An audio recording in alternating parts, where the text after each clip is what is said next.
광복절 연휴 첫날인 오늘 일부 단체들이 서울 도심에서 변형된 집회를 강행하며 경찰과 마찰을 빚었습니다. 통행이 가로막힌 시민들까지 큰 불편을 겪었습니다. 코로나 신규 확진자가 사흘 연속 1,900명대를 기록한 가운데 제주에선 하루 55명이 확진되며 일일 최다 확진 기록을 다시 썼습니다. 정부 대표단은 미국 모더나 본사를 찾아 백신 공급 일정을 당겨달라고 요청했습니다. 민주당 이재명, 이낙연 후보가 고 김대중 전 대통령 기일을 앞두고 나란히 호남을 찾았습니다. 국민의힘은 대선 주자 토론회를 둘러싼 갈등 수습에 고심하고 있습니다. 영국에서 20대 남성이 주택가에서 총기를 난사해 3살 여아 등 5명이 숨졌습니다. 평소 자신의 어머니를 포함해 여성에게 불만을 보인 것으로 전해졌습니다.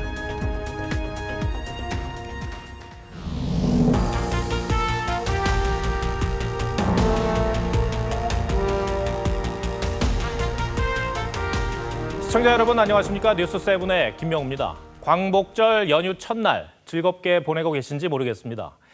서울 광화문 일대에 나와보신 분은 아시겠지만 정말 많은 경찰이 배치돼 거리를 통제했습니다. 시민들보다 경찰이 더 많아 보였습니다.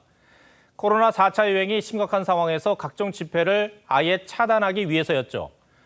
하지만 일부 보수단체와 민주노총은 예고한 대로 도심 곳곳에서 변형된 1인 시위를 했습니다. 경찰과 시민, 집회 참가자 사이에 실랑이도 벌어졌습니다. 첫 소식은 송민선 기자가 보도합니다. 어젯밤 서울 광화문 일대에 철제 펜스가 들어오고 이른 새벽부터 차벽이 설치됩니다. 서울 도심에서의 변형된 시위 316건이 신고되자 경찰이 집회 원천 차단에 나섰습니다. 오전 6시 전광훈 목사가 주축이 된 국민혁명당 관계자 일부가 서울역에 모였지만 여기 못 지나가세요. 어떤 것 때문에 그러시는데요? 경찰의 저지로 광화문 쪽으로 이동엔 실패했습니다. 오전 9시로 예정된 기자회견도 기습적으로 장소를 옮겨 짧게 진행했습니다. 이것은 명백한 정당 활동의 방해이고 국민의 행복 추구권과 거주 이전의 자유, 일반 행동의 자유에 대한 명백한 침해입니다. 민주노총 등 일부 단체들도 전국 각지에서 1인 시위 형태의 전국 노동자 대회를 강행했습니다. 특히 서울에선 서대문역을 중심으로 수십 미터 간격으로 한 명씩 떨어져 한미연합훈련 중단 문구가 적힌 풍선 등을 들고 단체 행동에 나섰습니다. 어제 구속영장이 발부된 양경수 위원장은 같은 시각 인터넷 방송으로 시위에 참여했습니다. 문재인 정부에 요구합니다. 방역을 빌미로 자주의 요구, 평화의 요구를 가로막지 마십시오. 민주노총의 집결 과정에서 당초 신고 내용과 달리 단체로 이동했고 경찰은 분산 이동을 권고했습니다. TV조선 송민선입니다. 경찰의 집회 원천 봉쇄로 대규모 집회 시위는 열리지 못했습니다. 하지만 불편함은 고스란히 시민들의 몫이 됐습니다. 노도일 기자가 보도합니다. 서울 광화문 사거리 주변 도로, 건널목과 일부 골목길을 제외하곤 온통 차벽으로 둘러쳐져 있습니다. 인도 곳곳엔 철제 펜스가 설치됐는데 시민들은 펜스와 펜스 사이에 작은 틈새를 이용해야만 합니다. 강도 높은 도로 통제에 일부 시민들은 불만을 표출했습니다. 광화문에서 여기까지 한바퀴 좀 돌았는데 여기까지 돌아가고 있으면 뭐 어떻게 생각하는 길을 건너자마자 경찰이 길을 막아섰습니다. 다른 곳으로 돌아가도 또다시 제지당하긴 마찬가지. 상인들은 가뜩이나 장사도 안 되는데 주말 장사까지 망쳤다며 울상입니다. 토요일은 거의 사람들 많이 나오는데 아예 못 나오고 있고 물건 찾으러 나가야 되는데 지금 집회 때문에 우리가 나오지 말라고 손님은 오히려 얘기를 해드리고 있거든요. 정부의 호소에도 불구하고 시위를 강행한 단체에 대한 원망도 터져나왔습니다. 만약에 집회가 됐을 때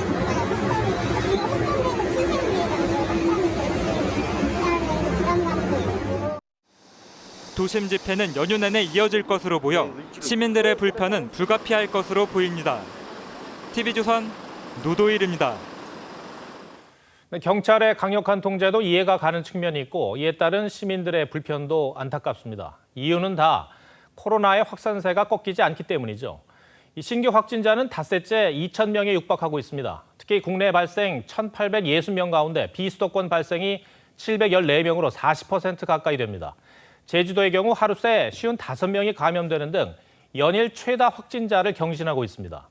이런 상황에도 연휴를 맞아 제주도를 찾는 관광객은 줄을 잇고 있습니다. 강석 기자가 취재했습니다.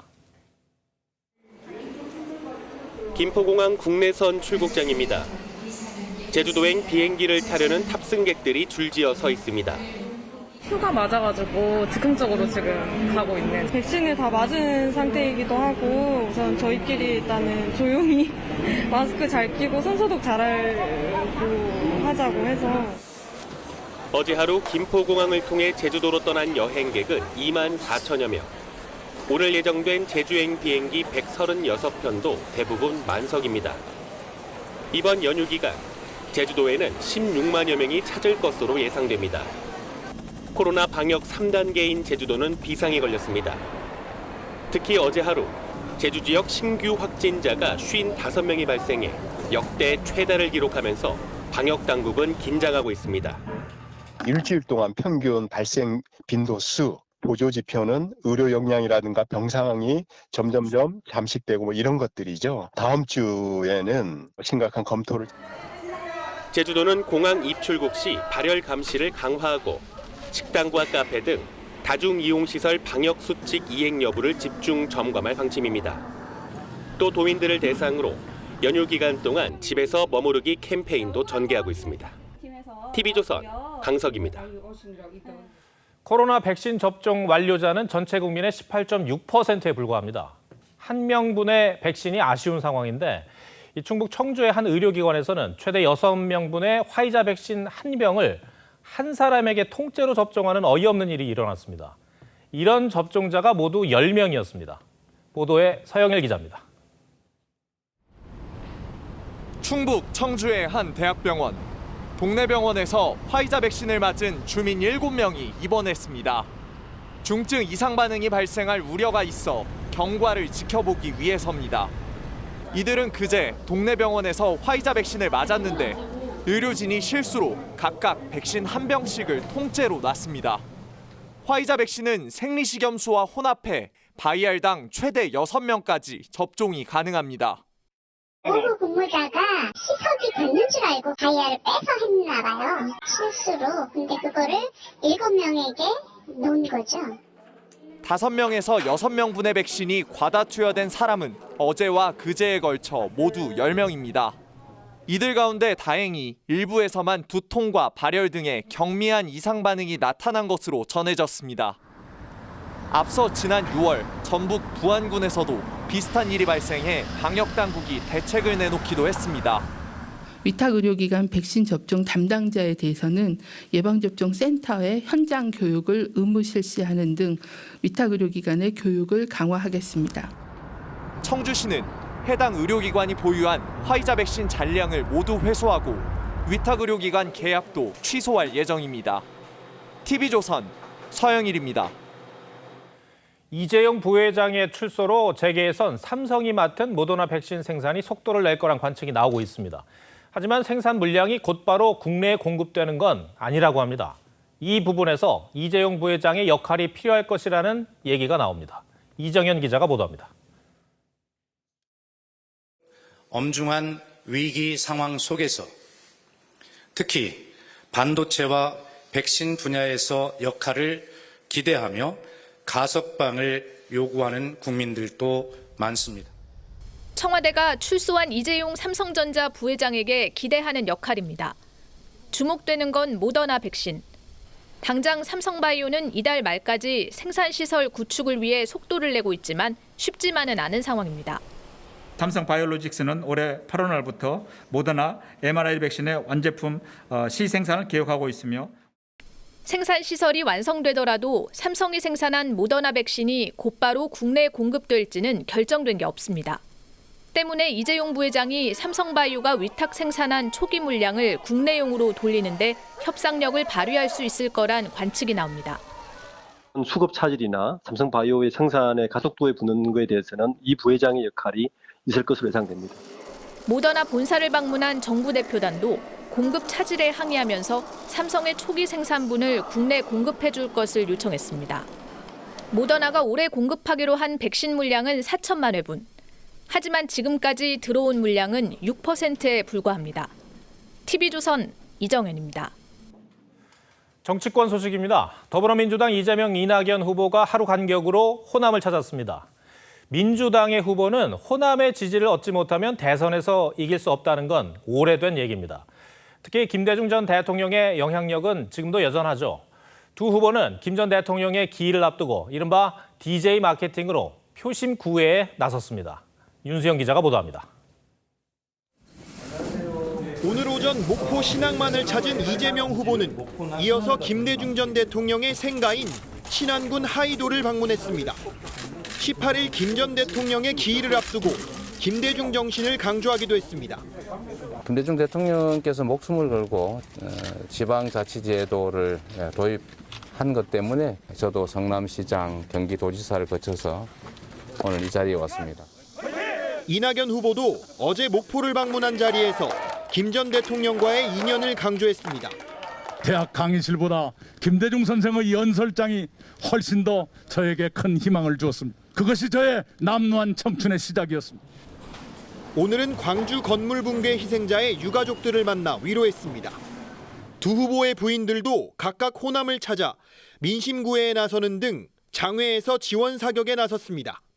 두 후보의 호남 지지율은 지난달 22일 이재명 후보의 이른바 백제 발언이 나온 직후 30.8% 대 34.4%로 흐름이 달라지기도 했지만 이후엔 이낙연 후보의 지지율이 하락해 역전하지 못하는 상황입니다. 이런 가운데 정세균, 박용진 후보는 오늘 수도권에서 열린 광복절 관련 일정을 소화했습니다. TV조선 윤수영입니다.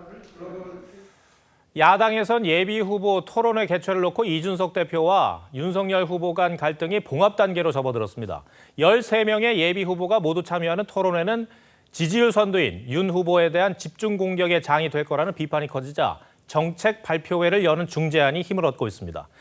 하지만 앞으로 선거관리위원장 선임 등을 놓고 양측의 신경전이 재연될 가능성도 있어 보입니다. 조정린 기자입니다.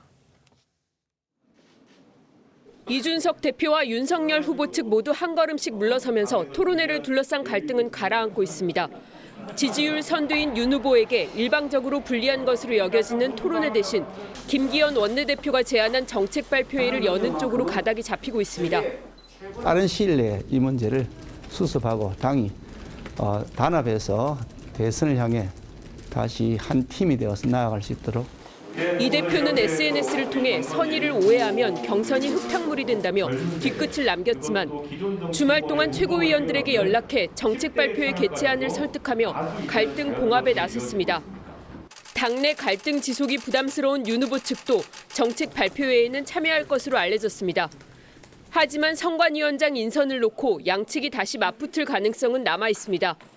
이 대표는 예비 후보 토론회를 추진했던 서병수 경선준비위원장을 유력한 선관위원장 후보로 염두에 두고 있지만 일부 최고위원들은 공정성을 담보할 수 없다며 강하게 반대하고 있습니다. TV조선 조정른입니다. 여야를 가릴 것 없이 대선 후보들은 자신이 적임자라는 점을 부각하기 위해 애를 씁니다. 상대적으로 지지율이 낮은 후보들의 경우는 더 치열합니다. 자신의 공약을 홍보하기 위해 다양한 아이디어를 내고 있는데 어떤 모습이었는지 이채림 기자가 보여드리겠습니다. 정세균입니다. 앞치마를 두른 정세균 후보. 음악에 맞춰 중간중간 춤도 춥니다. 밥 짓는 경제 대통령이라며 부동산 대표 공약을 소개합니다. 주택 공급 폭탄으로 집값을 확실히 잡겠습니다. 김두관 후보는 눈을 맞으며 버스를 기다리는 리포터로 변신해 낙후된 지방 교통 현실을 지적합니다. 네, 1시간이 지났는데도 버스가 오지 않고 있습니다. 홈쇼핑 형식으로 이뤄진 민주당 정책 발표회에서 이재명 후보는 보험왕을 자처했고 추미애 후보는 북극곰 인형을 출연시켜 본인의 대표 공약을 강조했습니다. 박용진 후보는 모병제 공약을 적극 홍보했습니다. 중개업소를 전전하던 젊은 부부가 자포자기하는 심정으로 희룡 부동산에 문을 엽니다. 이들을 맞은 건 공인중개사로 변신한 국민의힘 원희룡 후보. 천연덕스럽게 1호 공약인 주택 국가 찬스를 소개합니다. 뭔 얘기냐? 지금까지 임대주택과는 완전 다른 개념. 자기가 살아야 하는 곳, 살만한 주택에 대해서는 국가가 선택권을 주겠다. 뭐 이런 취지? 국민의힘 윤희숙 후보는 칠판 앞에서 일타 강사로 변신해 이재명 지사의 기본 시리즈 공약을 조목조목 비판합니다. 올인 어글이라고 하면서 이거를 섞어버렸어요. 모든 사람에게 아무데나 돈을 쓸 수 있도록 해준 거죠. 네거티브 전에 가려진 정책을 알리려는 후보들의 노력이 힘겹습니다. TV조선 이채리입니다. 이분의 아주 성추행을 당한 뒤 극단적 선택을 한 해군 여중사 사건 소식입니다. 오늘 군사법원이 성추행한 혐의를 받는 부사관에 대해 구속영장을 발부했습니다.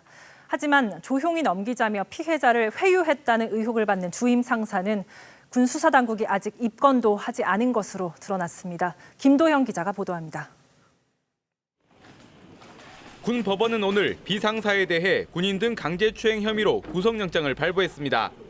비상사는 A 중사를 지난 5월 민간 식당에서 성추행하고 A 중사가 피해 사실을 상부에 알리자 업무에서 배제하는 등 2차 가해를 한 혐의를 받고 있습니다. 성추행 가해자는 구속됐지만 주임 상사 등에 대한 수사는 늦어지고 있습니다. 유족 측은 사건을 보고받은 주임 상사가 2달 넘게 가해자와 분리 조치를 하지 않았고 조용히 넘어가자는 회유까지 있었다고 주장하고 있습니다. 군의 어떤 조치나 이런 거에 대해서 강한 의문을 또 제기를 하셨어요. 하지만 군 관계자는 아직 장례가 진행 중이어서 유족 진술도 받지 못했다며 주임 상사도 아직 입건하지 않았다고 밝혔습니다. 이런 상황에 대해 수사기관 관계자들은 가해자에게 시간을 벌어줄 수 있다, 주변인과 입을 맞추거나 증거인멸 가능성도 있다고 지적했습니다. 한편 A 중사는 순직으로 결정되면서 내일 발인을 거쳐 국립대전현충원에 안장됩니다. TV조선 김도영입니다. 편의점에 침입한 뒤 직원 성추행을 시도하고 금품을 훔친 20대가 46km 도주 끝에 경찰에 붙잡혔습니다. 충남 당진의 한 도로에서는 덤프트럭이 역주행한 승용차와 충돌해 운전자 1명이 숨졌습니다. 사건 사고 소식 박건우 기자입니다. 경찰차 여러 대가 택배 트럭을 뒤쫓습니다. 형사들이 탄 승합차까지 추격 전에 가세합니다. 차선을 넘나들며 달아나는 트럭 운전사는 25살 A씨. A씨는 경기도 평택에서 충남 아산까지 46km를 달아나다 경찰 추격 끝에 붙잡혔습니다. 좌우로 다니면서 자꾸 쳐받아서 우리 직원들이 10명이 경상을 입었습니다. 뭐 음주를 했거나 뭐 기타 약물을 했거나 그런 건 아닙니다. A씨는 지난 12일 새벽 평택의 한 편의점에서 종업원을 흉기로 위협한 뒤 현금 10만 원을 빼앗아 달아났습니다. A씨가 범행에 사용한 택배 차량도 훔친 것으로 드러났습니다. 경찰은 A씨가 화성의 한 식당에서 종업원을 성추행한 사실을 확인하고 추가 범행 여부 등을 조사하고 있습니다. 오늘 새벽 1시쯤 충남 당진의 한 도로에서 SUV 승용차와 덤프트럭이 충돌했습니다. 이 사고로 승용차 운전자가 숨지고 멈춰선 덤프트럭을 다른 승용차가 들이받아 2명이 다쳤습니다. 승합차에 계신 분이 조금 경상 환자로 병원 가시고 트럭에 계신 분은 아프신 곳 없다고 해가지고 경찰은 SUV 차량이 역주행한 것으로 보고 정확한 사고 경위를 조사하고 있습니다. TV조선 박건우입니다. 3년 전 한 환경미화원이 신발장과 함께 계단에서 떨어져 숨지는 일이 있었습니다. 유족들은 신발장이 제대로 관리되지 못해 일어난 사고라고 주장했지만 검찰은 증거가 부족하다며 불기소 처분했습니다. 그런데 이후 유족들이 낸 민사소송에서 법원은 국가의 배상 책임을 인정했습니다. 어떻게 된 일인지 정준영 기자가 취재했습니다. 경기도 수원시의 한 행정복지센터 별관. 남성이 계단 아래로 떨어집니다.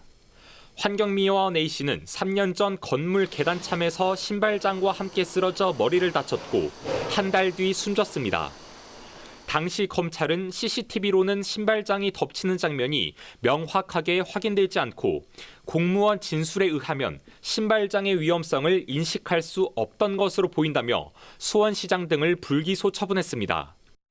하지만 유족들이 낸 민사소송에서 새로운 사실이 밝혀졌습니다.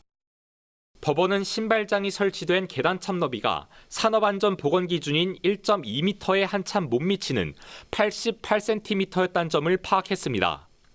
또 증거에 따르면 당시 신발장 오른쪽 앞 받침대가 제대로 고정되지 않은 상태였다고 결론 내렸습니다. 법원은 불안정한 신발장이 쓰러지면서 A씨가 추락해 숨졌다며 국가가 손해를 배상해야 한다고 판결했습니다. 부장판사 출신의 한 변호사는 당시 검찰이 사고 원인에 대한 수사를 적극적으로 하지 않은 것으로 보인다고 했습니다. 과학 수사 좀 해줘라. 시뮬레이션이나 과학적인 수사 있지 않습니까? 그것 좀 제발 좀 해줘라 그랬는데 유족은 관리 책임자를 다시 고발하는 방안을 검토하고 있습니다. TV조선 정준영입니다.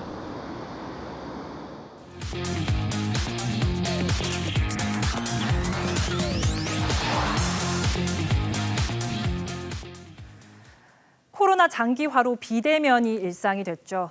이런 상황에서 가족, 친척과 단절된 채 홀로 살아가다 죽음을 맞는 고독사가 늘고 있다고 합니다. 최근엔 중장년층은 물론 취업난에 시달리는 20, 30대 청년들까지 위험에 놓여 있다고 하는데요. 코로나 시대 고독사 실태를 취재한 안윤경 기자와 이야기 나눠봤습니다.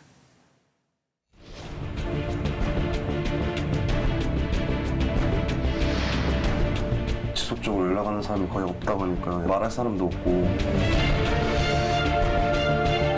내팽겨치시는 유가족분들도 계시고.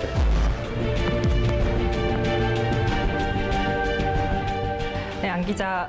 고독사로 생을 마감한 현장에 직접 다녀왔죠. 집이 아닌 자동차에서 오랫동안 생활을 해오셨다고요? 네, 고인은 50대 남성분이셨는데요. 이분이 원래는 아파트에 사시다가 이제 그 집이 경매로 넘어가고 나서는 일정한 주거지가 없이 이곳저곳을 전전하면서 사셨는데 네. 본인이 살던 아파트 갓길에 차를 대놓고 생활을 하시다가 사망을 하셨습니다. 제가 가서 차를 한번 들여다보니까 굉장히 오랫동안 차 안에서 생활하신 흔적이 남아있더라고요. 네. 차 밖을 좀 둘러보니까 드시고 나서 버린 뭐 도시락통이라든지 아니면 생수통도 있었고, 이분이 정말 안타까운 게 너무 더워서 차에서 생활하기가 어려우니까 본인이 살던 아파트 지하 주차장에 차를 대놓고 생활을 하셨대요. 네. 주민분들이 신고를 하셔서 쫓겨나기도 했다고 합니다.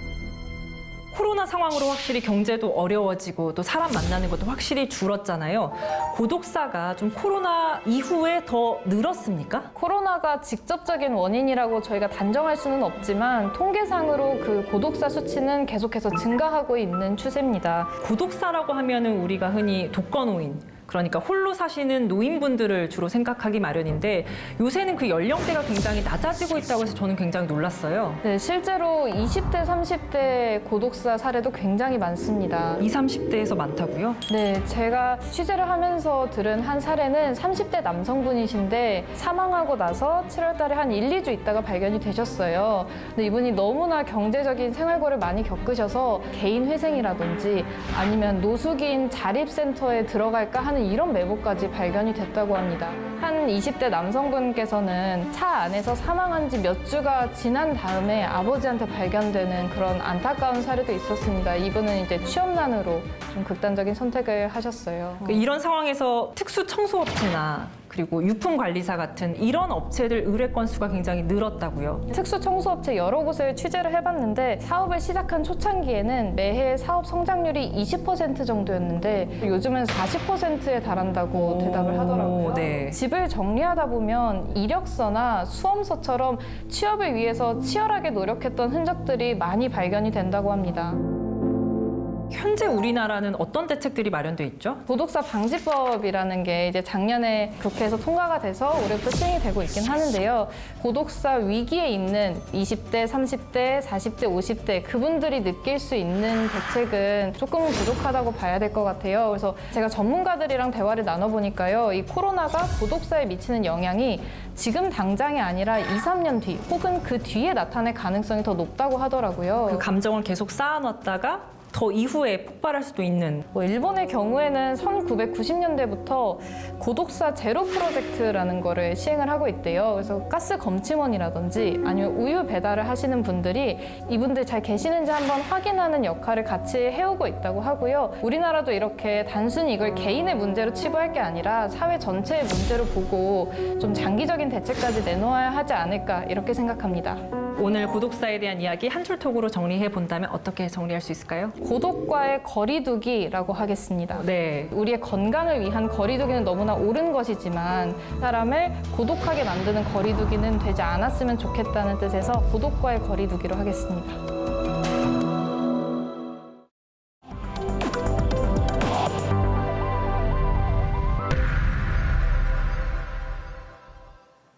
네, 현 정부의 탈원전 기조에 맞춰 여권에서는 그동안 원전이 재생에너지보다 더 비싸다. 그러니까 경제성이 떨어진다고 주장해 왔습니다.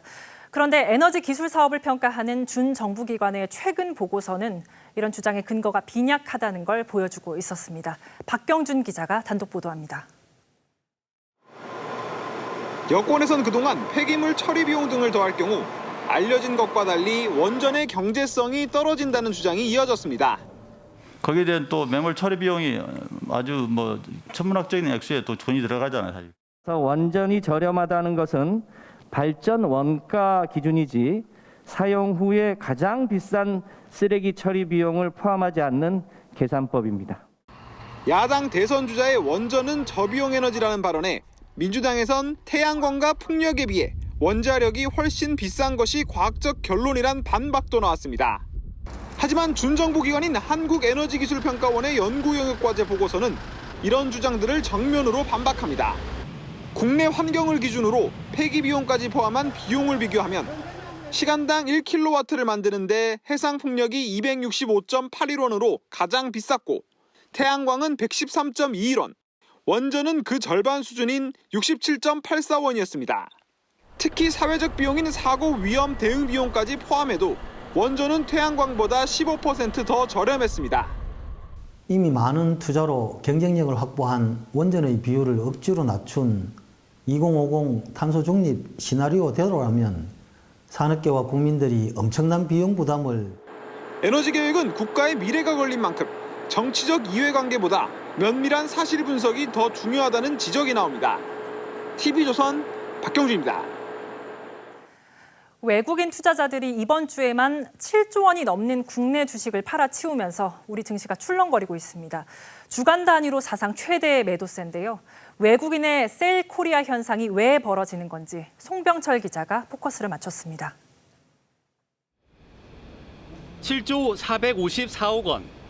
이번 주에 외국인들이 팔아치운 국내 주식 거래 금액입니다. 주간 단위 사상 최대치입니다.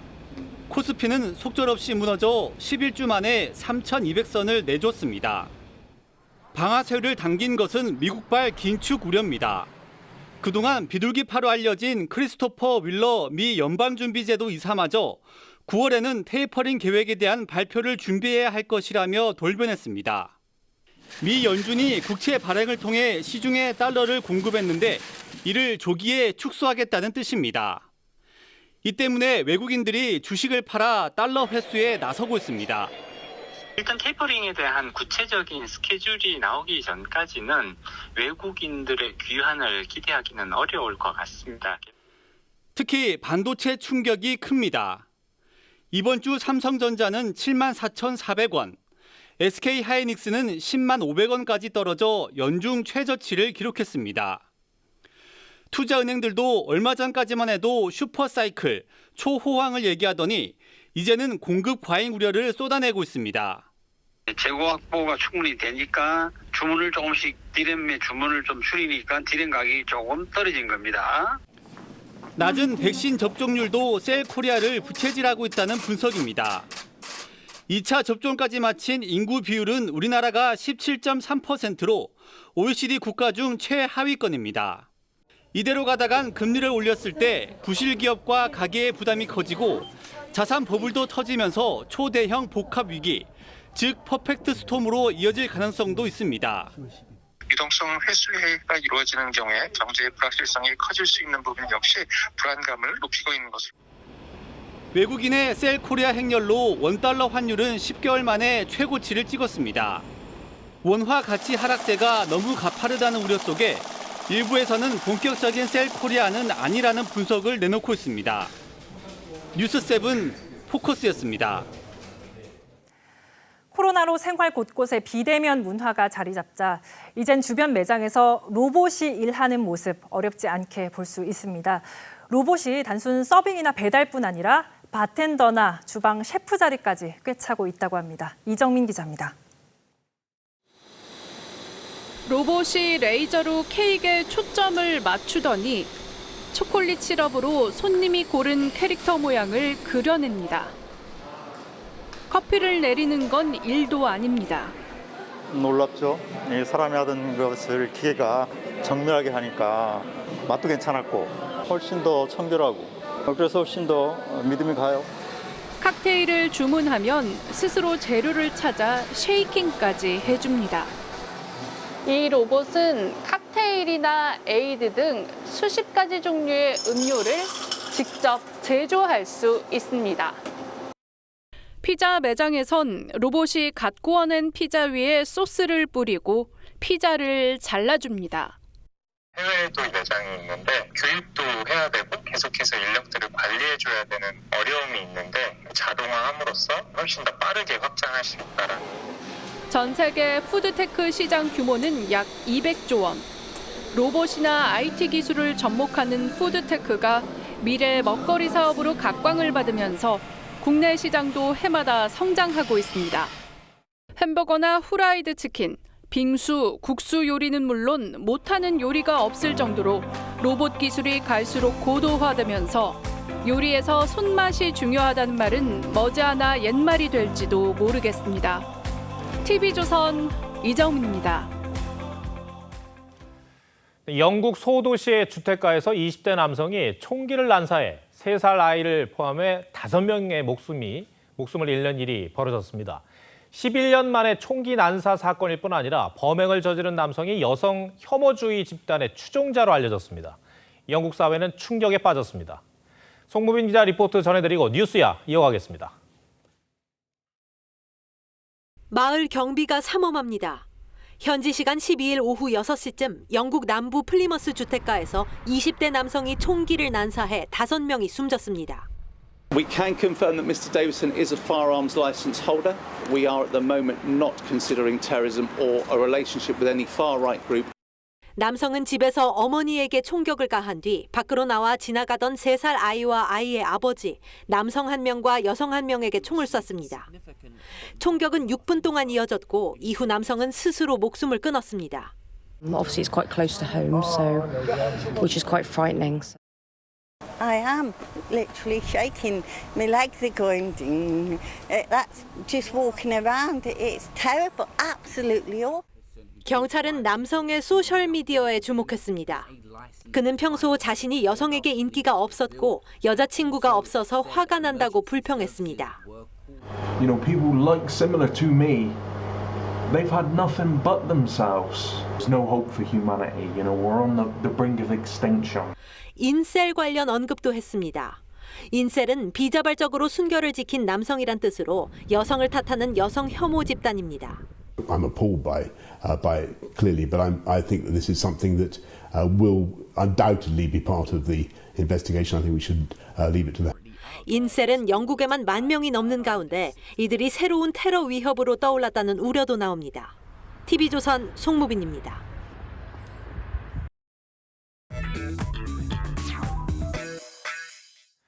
뉴스야 시작합니다. 정치부 홍현주 기자 나와 있습니다. 첫 번째 물음표 볼까요? 예, 첫 번째 물음표는 심상정 출마, 여당의 확실한 독입니다.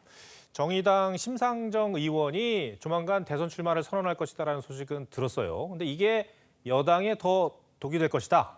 예, 그렇습니다. 심 의원 말씀하신 것처럼 오는 24일쯤 대선 출마를 공식 선언할 예정입니다. 이번이 4번째 도전인데 지난 대선에서는 6.2%, 약 200만 표를 득표하면서 유승민 후보에 이어서 5위에 머물렀습니다. 그런데 지난 대선보다 이번 대선의 상황을 보면 정의당이나 심 의원 모두 존재감이 좀 약해진 게 사실인 것 같은데 근데 왜 더 민주당에 독이 된다는 얘기입니까? 네, 두 가지 포인트에서 그런데요. 네. 첫 번째는 지난 대선에서는 중도 보수 진영의 후보가 난립했었습니다.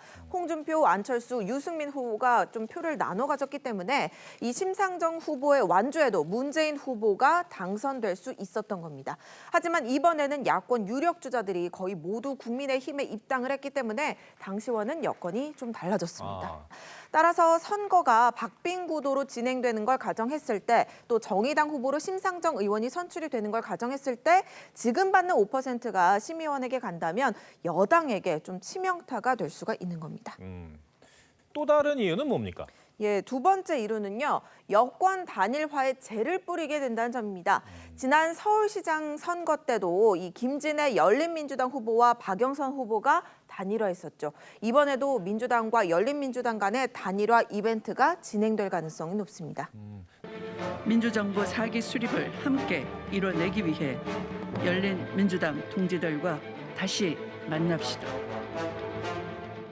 네, 하지만 정의당이 완주한다면 뿌리가 같은 이 두 정당 간의 통합, 선거에 별 변수가 되기 어려울 듯합니다. 그렇다면 2012년 대선 때처럼 심상정 의원이 민주당 후보, 누가 될지 모르겠습니다만 손을 들어주고 물러날 가능성은 없을까요? 현재 상황으로는 이 실익도 좀 없고 명분도 약하다는 평가입니다. 민주당은 20대 국회에서 캐스팅 보트를 쥔 정의당을 우대해왔지만 21대 국회에서 압도적 의석을 확보한 뒤로는 정의당을 차갑게 대해왔습니다. 조국 사태에서도 의견이 엇갈렸고요. 장관들 청문 정국에서도 정의당의 데스노트를 무력화시켰습니다. 정의당 스스로가 캐스팅 보트가 될 수 없는 현실 속에서 민주당 후보의 손을 들어주는 건 불가능하다는 게 정치권 분석입니다. 이제 뭐 그렇게 하시면은 이재명은 합니다가 아니라 이재명은 하다가 맙니다 이렇게 될 수도 있다고 저는 생각합니다. 첫 번째 물음표 정리해 주시죠. 예, 첫 번째 물음표 심상정 출마, 여당의 확실한 독의 느낌표는 복수의 계절로 하겠습니다. 20대 국회에서 정의당 대표였던 심상정 의원, 민주당 패스트트랙에 협조하며 선거법 개정을 얻어냈죠. 그런데 민주당은 21대 총선에서 약속을 깨고 위성정당을 만들었고 결과적으로 정의당은 심각한 타격을 입었습니다. 그때 앙금이 이번 대선에서 어떤 변수가 될지 흥미로운 포인트가 될 듯합니다. 네. 두 번째 물음표는 뭡니까? 예, 두 번째 물음표는 이재명 지사 찬스 못 놓는 이유입니다. 이재명 후보에 대해서 경기도 지사직에서 사퇴하라 이런 당내 비판 또 여론이 있는 것도 사실인데 특히 음식 칼럼니스트죠. 황교익 씨를 경기관광공사 사장에 내정한 것을 두고 논란이 많아요. 네, 그걸 두고도 여야 모두 지금 지사 찬스라고 비판하고 있습니다. 네. 음식 칼럼니스트가 관광공사 사장 자격이 되냐는 건데 2017년도 사장 임용 공고에는 공무원 경력 15년 이상으로 관련 분야 경력 8년 이상, 박사학위 소지자는 관련 분야 경력 5년 이상 이렇게 자격 제한이 있었는데 올해 임용 공고에는 이런 부분이 사라진 것도 의혹을 키우고 있습니다. 네.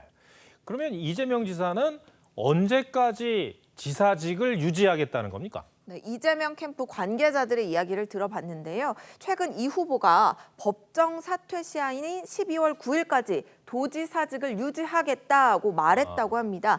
코로나19 상황에 따른 도정 공백 책임을 명분으로 들고 있지만 지사직 유지에 따른 정치적 부담이 커지고 있는 것도 사실입니다. 지사직을 갖고 있지만 마음은 콩맛에 가 있지 않습니까? 딱 직책을 놓고 뛰는 것이 저한테 경선 완주와 도지사직 유지 둘 중에 하나를 굳이 선택하라고 요구하면 도지사직을 사수하겠습니다. 여러 비판이 있는데도 불구하고 지사직을 유지를 하는 걸 보면 확실히 유지를 하는 것이 득이 된다고 판단을 하는 것 같아요. 네, 그렇습니다. 예. 아무래도 현재 시점에서는 지사직 유지가 대선 행보에도 불리하지 않다는 평가가 있습니다. 정부 방침과 달리 이 지사가 어제 1,300만 경기도민 모두에게 재난지원금을 지급하겠다고 발표했죠. 경기도정과 본인의 대표 공약인 기본소득을 좀 자연스럽게 연결시킬 수 있는 기회로 만들고 있다고도 볼 수 있을 겁니다. 경기도는 기본소득 홍보 예산으로 34억 원을 썼는데 기본소득은 사실 경기도 공약이 아니라 이재명 지사의 대선 후보로서의 공약입니다. 경기도는 올해만 10차례 서울 여의도 호텔 등에서도 도외 행사를 개최하면서 이 수천만 원을 쓴 사실이 TV조선 보도로 알려지기도 했습니다. 네. 예전에도 도지사들이 대선 출마를 해서 논란이 됐었던 적이 있었죠. 네, 그렇습니다. 현재 대권 경쟁자기도 한 김두관 후보가 2012년 재임 2년차에 경남지사직을 사퇴하고 대선 후보 경선에 도전했다가 큰 비판을 받았습니다. 이때 교훈 때문인지 2017년 대선에서는 6명 지자체장이 경선에 참여했지만 단 한 명도 사퇴하지 않았습니다. 두 번째 물음표도 정리해 주시죠. 예, 두 번째 물음표 이재명 지사 찬스 못 놓는 이유의 느낌표는 무엇이 중헌디로 하겠습니다. 앞서도 보셨지만 이 지사는 경선 완주와 도지사직 유지 중에 택하라면 도지사직을 택하겠다라고 말했습니다. 이 지사가 법에 보장된 권리와 책임을 누리려는 것으로 볼 수도 있겠지만 당 선관위에서조차 마음이 콩밭에 가 있다고 비판이 왜 나오는지도 좀 곰곰이 생각해봐야 하지 않을까 싶습니다. 네, 홍현주 기자 오늘 설명 잘 들었습니다.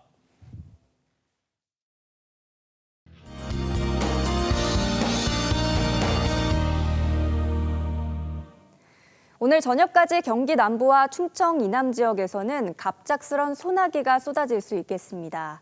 이 소나기와는 별개로 동해안과 제주도에서는 비가 이어지고 있는데요. 동해안 지역은 내일 오후에 비가 그치겠고요. 제주도는 당분간 비가 오다 그치다 하겠습니다.